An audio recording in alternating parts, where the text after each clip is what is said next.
اعوذ باللہ من الشیطان الرجیم بسم اللہ الرحمن الرحیم السلام علیکم ورحمۃ اللہ وبرکاتہ۔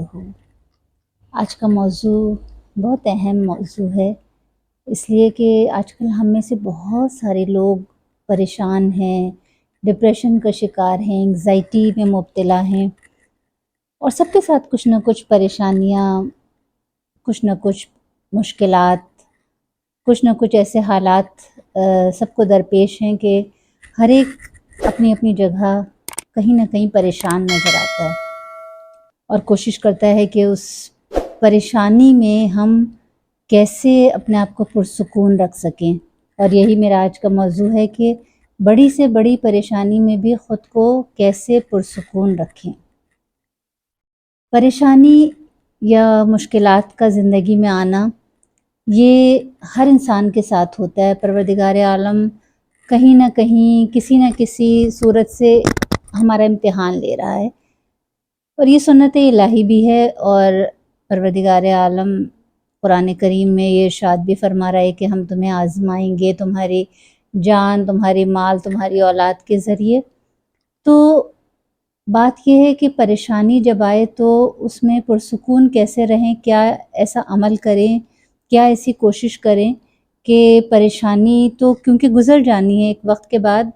چلی جانی ہے، لیکن ہمارا اطمینان، ہمارا سکون قائم رہے۔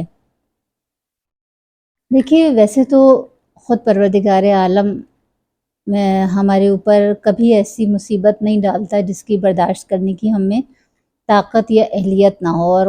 ہمیں دعا کرنے کے لیے بھی کہا جا رہا ہے، یہ قرآن کریم کے ہی الفاظ ہیں نا کہ ربنا ولا تحملنا ما لا طاقت لنا بہ، کہ ہمارے رب ہم پر وہ مشکل، وہ مصیبت، وہ پریشانی نہ ڈال کے جسے اٹھانے کی ہم میں طاقت نہ ہو۔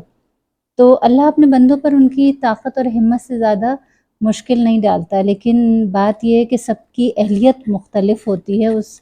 مشکل کو برداشت کرنے کے لیے، اس مصیبت سے گزرنے کے لیے۔ اور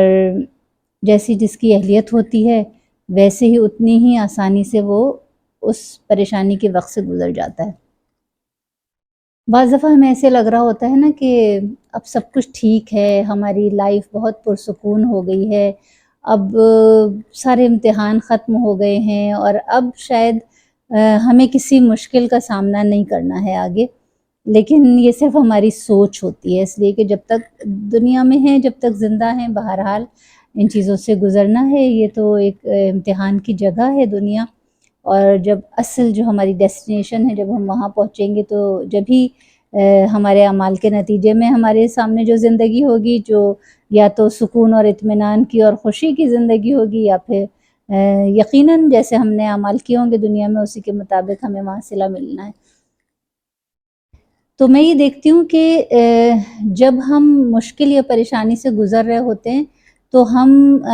کیا کوشش کر سکتے ہیں، اور کیا وجہ ہے کہ ہم پریشانی میں پرسکون نہیں ہوتے، اور کیا وجہ ہے، کون لوگ ہیں کہ جو پرسکون رہتے ہیں۔ سب سے پہلے تو ہمیں ظاہر ہے کہ ہمارے لیے کربلا درس گاہ ہے، اور ہم وہیں سے جو کچھ سیکھتے ہیں ہم وہیں سے سیکھتے ہیں۔ تو ہمیں نظر آتا ہے کہ ابن زیاد کے دربار میں جب ہم بی بی زینب سلام اللہ علیہا کا یہ خطبہ سنتے ہیں، اور ہم دیکھتے ہیں کہ جب وہ ملعون بی بی کو مخاطب کر کے کہتا ہے کہ تمہارے خدا نے تمہارے ساتھ کیا کیا، دیکھو تمہارے خدا نے تمہارے ساتھ کیا کیا ہے، اور وہ جب اس طرح سے بی بی کی نعوذ باللہ اہانت کرنے کی کوشش کرتا ہے، تو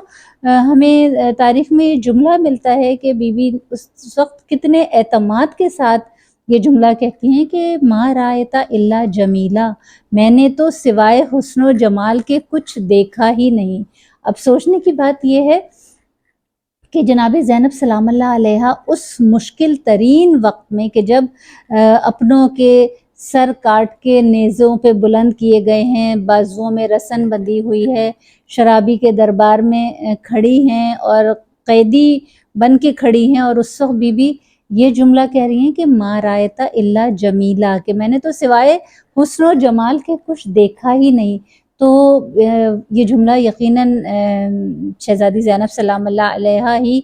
کہہ سکتی ہیں، کیونکہ یہ وہ ہستیاں ہی اپنی زبان پہ ایسے جملے جاری کر سکتے ہیں کہ جن کے نفوس اتنے پاکیزہ ہوتے ہیں، اتنے پاکیزہ ہوتے ہیں، اور ان کے آنکھوں کے سامنے کوئی گناہوں کے پردے نہیں ہوتے، جبکہ وہ معصوم نہیں ہیں، وہ کوئی نبی نہیں ہے، کوئی امام نہیں ہے، مگر ان کی تربیت ایسی ہوئی ہے، ان کی کردار سازی اس طرح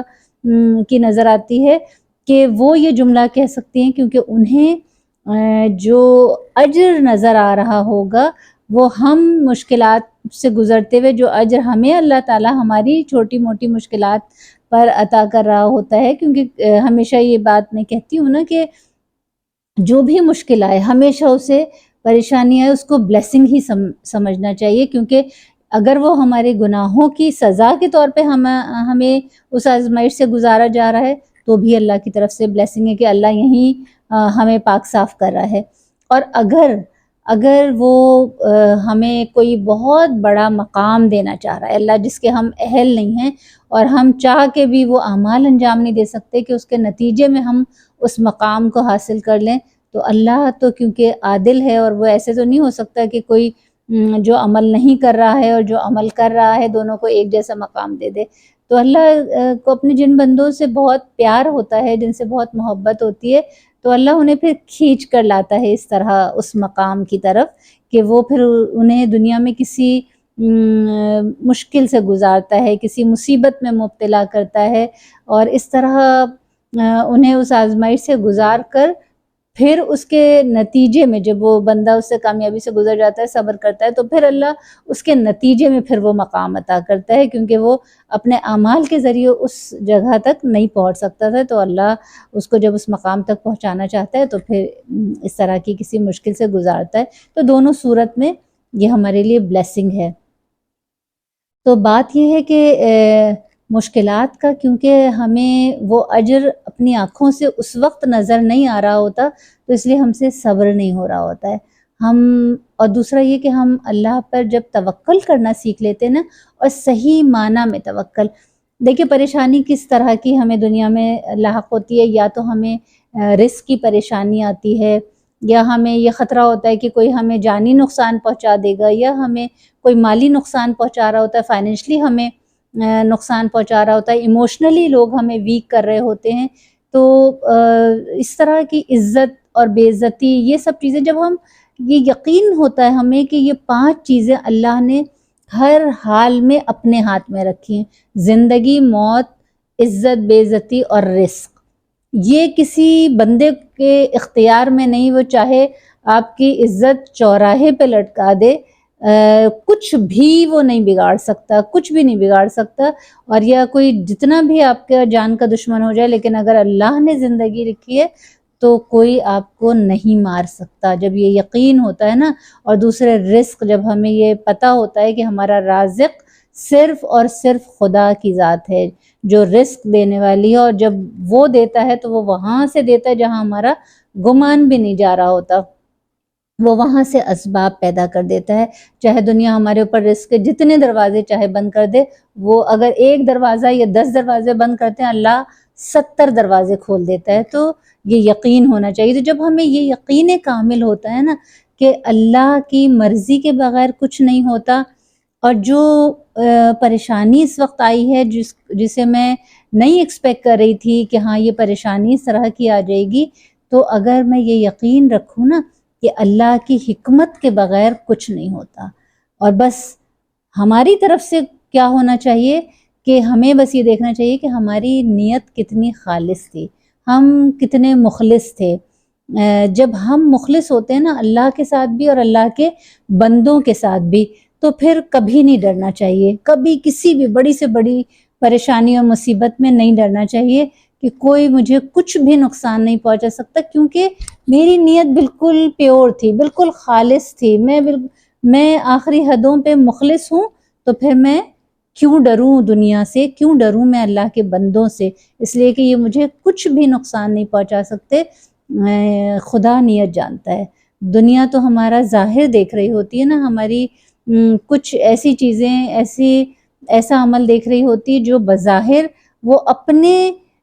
ذہن سے اپنے شعور کے مطابق وہ کچھ بھی اسے سمجھ لے، لیکن خدا تو خالصتاً ہماری نیت کو دیکھ رہا ہوتا ہے کہ ہماری نیت کیا ہے۔ تو جب ہمیں یہ یقین کامل ہوتا ہے نا کہ اللہ کی مرضی کے بغیر پتہ بھی نہیں ہلتا، اللہ کی حکمت کے بغیر کچھ نہیں ہوتا، ہماری زندگی میں جو کچھ ہو رہا ہوتا ہے اس میں اللہ کی پلاننگ، سب سے پہلے اللہ کی پلاننگ ہوتی ہے، اور ہم سب جانتے ہیں کہ اللہ کی پلاننگ سب سے بہترین پلاننگ ہے۔ ہم کتنا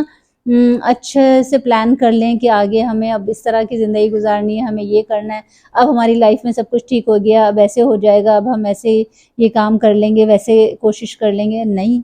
جب تک اللہ نہیں چاہتا، جو اللہ کی پلاننگ ہوتی ہے وہی ہوتا ہے۔ اور جب ہم اس بات پر یقین کر لیتے ہیں نا کہ اللہ سب سے بہترین پلان کرنے والا ہے، وہ ہمارے لیے جو راستہ کھولے گا وہ راستہ ہم خود نہیں کھول سکتے، اور اللہ ہمیشہ خیر کا راستہ کھولتا ہے۔ ہم اپنے لیے خود شر کا راستہ کھول سکتے ہیں اپنی حماقتوں کی وجہ سے، لیکن اللہ کی جانب سے جب بھی کوئی دروازہ کھلتا ہے وہ خیر کا دروازہ کھلتا ہے، اور بس جب یہ یقین ہو جاتا ہے نا تو پھر بڑی سے بڑی پریشانی سے انسان بہت آسانی کے ساتھ گزر جاتا ہے، اس لیے کہ اسے یہ پتہ ہے کہ ابھی یہ وقتی پریشانی ضرور ہے، لیکن کیونکہ میری نیت خالص تھی اپنے رب کے لیے بھی اور اس کے بندوں کے لیے بھی، تو انجام ہمیشہ بخیر ہی ہوگا۔ تو بس یہ دعا کرتی ہوں کہ بس پروردگار عالم ہمیں ان لوگوں میں شامل کرے کہ جو کسی پر ظلم نہ کریں، جو کسی کے ساتھ زیادتی نہ کریں، جو کسی کو دھوکہ نہ دیں، جو کسی کو فریب نہ دیں، جو کسی کے لیے مشکلات نہ پیدا کریں، بلکہ خدا ہمیں اگر اس مشکل سے گزار رہا ہے کہ ہم ظلم سہنے والوں میں ہیں، یا ہم پر کوئی ہمارے ساتھ ہمیں چیٹ کر رہا ہے، ہمیں نقصان پہنچانے کی کوشش کر رہا ہے، یہ وقت گزر جائے گا، یہ تھوڑے عرصے کا وقت ہے، یہ گزر جائے گا، لیکن ہم اس بات پر اگر یقین رکھیں گے نا کہ ہاں ہم نے کیونکہ کچھ برا نہیں کیا اس لیے ہمارا انجام برا نہیں ہو سکتا، تو پھر وہ پریشانی بالکل بھی پریشانی نہیں لگتی۔ تو بس دعا گو ہوں پروردگار عالم کی بارگاہ میں کہ پروردگار عالم ہم سب کو جب بھی کبھی کسی امتحان سے گزارے، کسی مشکل سے گزارے، کسی پریشانی سے گزارے، تو ہمیں اس پریشانی کو جھیلنے کی ہمت بھی عطا کرے، اور پریشانی کبھی نہ آنا زندگی میں یہ کوئی کمال نہیں ہے، بلکہ کمال یہ ہے کہ جب اگر کوئی پریشانی یا کوئی مشکل یا کوئی مصیبت آ جائے تو اس سے ہم آسانی کے ساتھ خدا پر توکل کرتے ہوئے کس طرح گزر جائیں، کس طرح کامیابی کے ساتھ اس وقت کو گزار لیں، یہ کمال ہے۔ تو بس پروردگار عالم ہم سب کو اپنی حفظ و امان میں رکھے، اور ہم میں سے کسی پر بھی وہ پریشانی وہ مشکل نہ ڈالے کہ جس کو برداشت کرنے کی ہم میں طاقت نہ ہو۔ اللہم صلی علی محمد و آل محمد وعجل فرجہم۔